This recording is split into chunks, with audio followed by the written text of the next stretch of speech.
The White Lotus season 3, as per usual, there's a good bit going on. Not too much to the point where you can't focus. I feel like a lot of HBO shows tend to kind of be that way, but with this one, I feel like they don't do too much to the point where you're lost and confused. But I have to say, my favorite plot lines in this particular season, even though it wasn't, in my opinion, was not that entertaining of a season compared to the others in the past, the other two. I feel like this one was still pretty good. I feel like the most interesting plot lines were the one with the Radcliffe family and then also with Belinda and Greg. So I'm going to talk about the shorter one real quick with Belinda and Greg. So in this season, their location is Thailand. Belinda's going there to learn some things, take it back to her location in Hawaii. Then she ends up spotting Greg and it's just like, I know him. And then she realizes, oh, that's that woman Tanya that I met at the Hawaii location that I work at.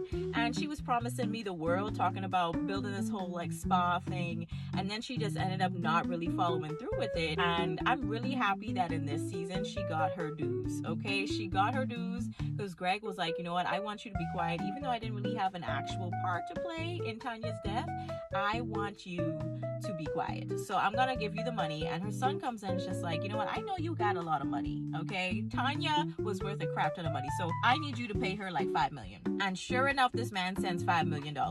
And Belinda's like, you know what, I'm getting on a boat, I'm getting out of here. She doesn't even say anything to that man that she was sleeping with. She was like, listen, this is nice and all, and I had a good time, but I gotta go. Of course, I felt kind of bad for him because he did say he had ideas of opening something with her, but I was like, listen, this woman been wanting this for so long for herself, and you just came out of nowhere, Johnny come lately. I really don't blame her at all for just taking that money and saying peace out. Next thing I would say with the Radcliffes, Timothy, he's supposed to be this rich mogul, and now he's getting caught up in this fraud case, and he doesn't want to tell his family. His wife Victoria just keeps giving him medication and be like, here, go to sleep, you just look stressed. And he was hella stressed. He was getting very paranoid because he's just like, dang, I'm probably about to go to prison by the time as we get back to the US. So instead of telling his family everything, he's just like, I'm gonna come up with ways to take my family out. And I'm just like, wait, what? I know he felt bad in terms of like his kids, like his oldest, Samson was working for him or with him, and because he didn't really have anything else, he kind of felt bad, like, dang, all these people are relying on me. My daughter Piper, he had 3 kids, but